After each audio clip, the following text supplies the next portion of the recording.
Apakah kamu tidak tahu bahwa Jawa Barat ini sudah menjadi negara Islam? Bertobatlah kamu kafir-kafir. Kamulah seharusnya yang bertobat dan insya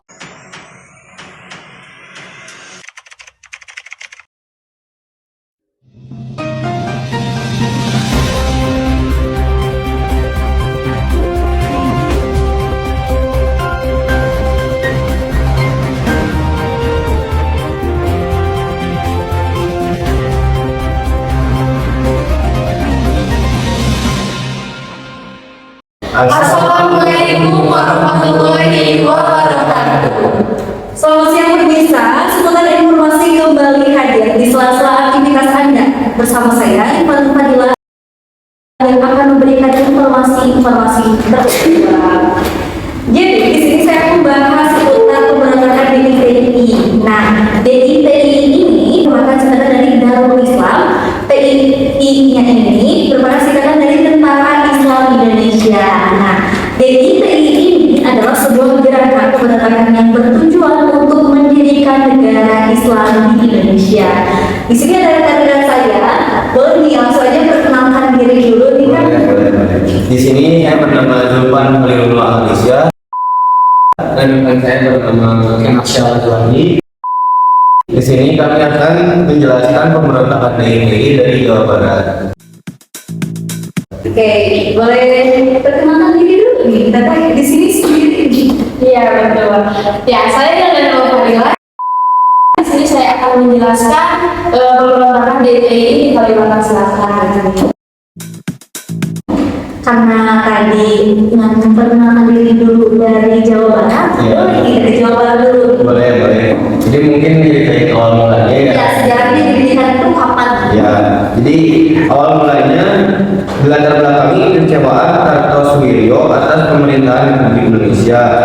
Salah satu penyebab kekecewaan pemimpin Darul Islam itu adalah disepakatinya perjanjian Penfil antara pemerintahan Republik Indonesia dan Belanda yang ditandatangani pada 17 Januari 1948. Nah, isi perjanjian Penfil ini dianggap banyak merugikan Indonesia dan memberikan kesempatan pada Belanda untuk kembali berkuasa. Antara kecewa terhadap pemerintahan Indonesia, Kartosuwiryo dan para pendukungnya kemudian mendirikan negara Islam Indonesia atau NII pada 7 Agustus 1949. Gimana sih Kak kalau misalkan Jawa Barat itu tepatnya? Oh, boleh. Kalau untuk lokasinya itu di desa Cisampah, Kecamatan Ciawiligan, Kawedanan, Cisayong, yaitu Tasikmalaya, Jawa Barat. Ya, Somalia. Nah, pengaruh Darul Islam pun meluas pada akhirnya Kartosuwiryo mendirikan angkatan bersenjata bernama Tentara Islam Indonesia. Pemberontakan mereka kemudian dikenal sebagai DI-TNI.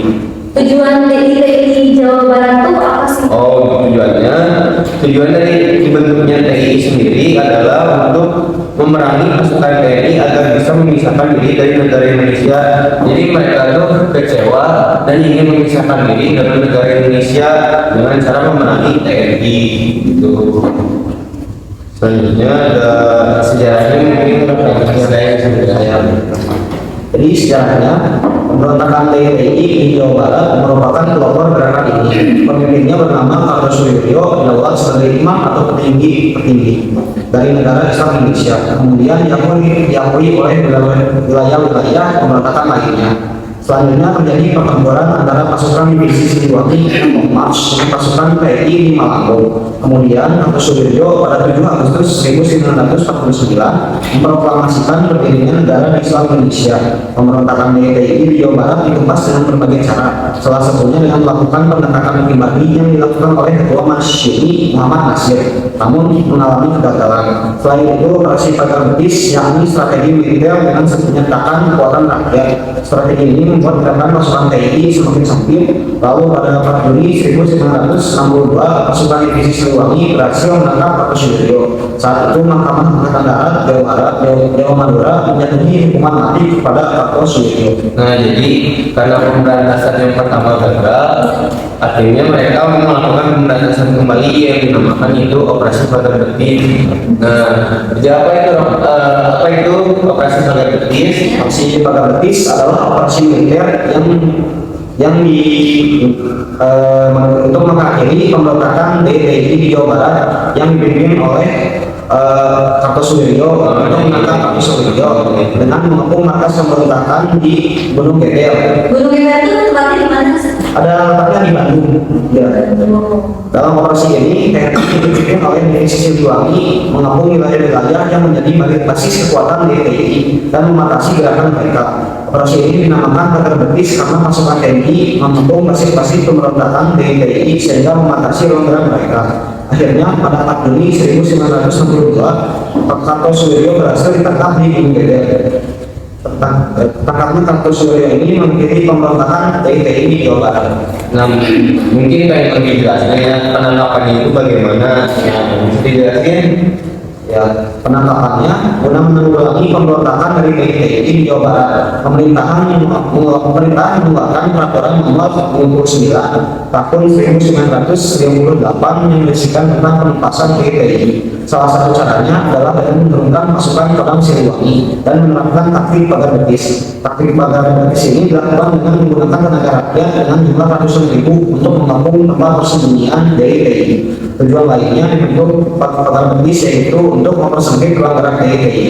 Selain pagar betis, operasi lain yang juga dilakukan oleh Kodam Siliwangi yaitu operasi Brakayuda. Operasi ini dibentuk untuk menemukan tempat persembunyian sang imam yaitu Kartosuwiryo. Setelah melalui perjalanan panjang untuk mencari Kartosuwiryo, dirinya berhasil dibekuk hidup-hidup oleh Letda Surangga, pemimpin Kompi C Batalion 328 Kujang 2 Siliwangi.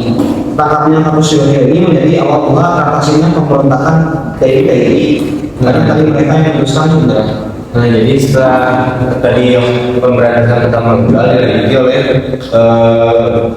operasi pagar betis. Nah, operasi pagar betis ini dipimpinnya oleh Kompi C Batalion 328 Kujang 2 atau Siliwangi, Yaitu Letda Surangga. ya. Tuh, sampai sekarang Kartosuwiryo itu udah dihukum mati. Iya, mati. Jadi tertangkapnya itu karena pada operasi ini ratusan rakyat banyak yang ikut untuk melakukan pembentukan terhadap Kartosuwiryo. Nah, setelah tertangkap, Kartosuwiryo pun akhirnya dihukum mati. Itulah cerita singkat mengenai pemberontakan DTI di Jawa Barat. Nah, sebelumnya kita ada lawan nikah, lawan lagi. Ya. Beriman terus nih. Ya. Sambil relax aja. Iya. Nih, teh. Pemberontakan teteh, lebaran ini gimana sih Kak rasanya? Rasanya maghrib sih, menurut saya maghrib dan cocok untuk sembilan ngobrol santai seperti ini. Pokoknya enak. Terus lumer juga rasanya lumer. Ya memang cocok sih kalau nyantai. Oke, dari Kakak gimana sih Kak? Maksudnya apakah spesial banget dan beda banget sama yang lain? Ya lagi ngomongin yang serius-serius gini ya, sambil makan ini lebih santai. Lebih santai, nggak perlu serius. Oke, setelah DTI di Jawa Barat, aku ingin tahu mengenai DTI di Kalimantan Selatan. Menurut Hilda, DTI di Kalimantan itu seperti apa sih? Dan didirikan pada tahun berapa? DTI di pemberontakan DTI di Kalimantan Selatan didirikan pada tahun 1950. Ini 1950. Ya betul. Nah, pada saat itu dipimpin oleh Ibu Hajar. Nah, dia itu mantan dari Letda 2 TNI. Kenapa sih pasti orang-orang pada tanya gitu? Betul. Kenapa sih mantan seorang TNI bisa ingin memberontak menjadi negara Islam gitu, ingin memberontak menjadi kenapa sih tadi? Nah, pada saat itu pada tahun 1949 pemerintahan sedang melakukan program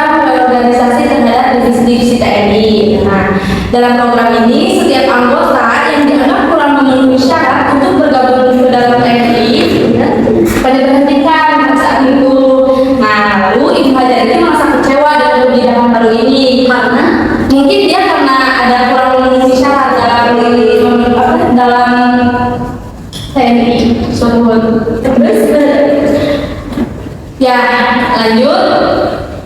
Ibnu Hajar itu kan merasa kecewa dengan kebijakan baru ini. Dia kemudian mencari masa untuk melakukan pemberontakan yang dikenal dengan nama DKI. Karena kekecewaan itu, dia langsung ingin memberontaklah untuk menjadi negara ini negara keislaman. Padahal kan negara Indonesia ini bukan hanya Islam doang, meskipun masyarakat Indonesia ini mayoritas beragama Islam, ada yang beragama Kristen, Konghucu dan lain sebagainya. Nah, pada saat itu Ibnu Hajar membelut dengan cara mendirikan gerakan kesatuan rakyat yang tertindas. Nah, beliau juga mengatakan bahwa gerakan tersebut yaitu bagian dari DITI Kartosuwiryo. Saat itu pada Oktober 1950, Ibnu Hajar menyerang pos-pos APRIS di Kalimantan Selatan. Apa sih menurut Teteh APRIS itu? Karena kata APRIS itu asing sekali buat kita sebagai orang awam. APRIS itu yaitu Angkatan Perang Republik Indonesia Serikat. Nah, lalu pada saat dia memberontak, dia itu menimbulkan kekacauan pada saat di Kalimantan Selatan itu. Nah, lalu pada akhirnya pasukan DITI berhasil ditumpas. Kemudian Ibnu Hajar divonis hukuman mati pada tanggal 11 Maret 1965. Itu sampai sekarang Ibnu Hajar ini sudah tertangkap dan divonis hukuman mati. Ya. Oke, jadi perbandingan antara pemberontakan DITI di Jawa Barat dan Kalimantan Selatan itu mungkin gimana sih? perbandingannya itu perbedaannya yaitu di Jawa Barat sendiri akibat kekecewaan karena pemerintahan Republik Indonesia menandatangani kebijakan revil ya. Nah, kalau untuk mungkin tadi di Kalimantan sendiri karena kekecewaannya karena latar belakangnya karena peraturan baru ya. Ya, karena ada peraturan baru di TNI pada saat itu. Itu mungkin perbedaannya itu karena kekecewaan di ini sama di Jawa Barat sama Kalimantan Selatan sama-sama mengecewakan gitu dua-duanya. Sama-sama dia tuh memberontak tuh gara-gara kekecewaan. Oke, jadi saya akan simpulkan mengenai pemberontakan DITI di Kalimantan Selatan dulu. Jadi pemimpin dari pemberontakan DITI di Kalimantan Selatan adalah Ibnu Hajar. Ibnu Hajar sendiri adalah mantan Letnan II TNI. Pemberontakan ini cukup menyulitkan bangsa Indonesia dan akhirnya pemerintah bisa menghentikan pemberontakan dan menangkap Ibnu Hajar. Kemudian untuk di daerah Jawa Barat, salah satu pemberontakan DITI ini mendirikan negara Islam Indonesia pada tanggal 7 Agustus 1949 gitu. Gerakan pemberontakan ini dipimpin oleh Kartosuwiryo yang akhirnya ditangkap dan dihukum mati oleh pemerintah Indonesia. Oke, sekian dari kelompok kami. Mohon maaf bila banyak kesalahpahaman. ya. Dan mungkin kekurangan. Ya, betul sekali. Mungkin itu kebanyakan mungkin. Assalamualaikum warahmatullahi wabarakatuh.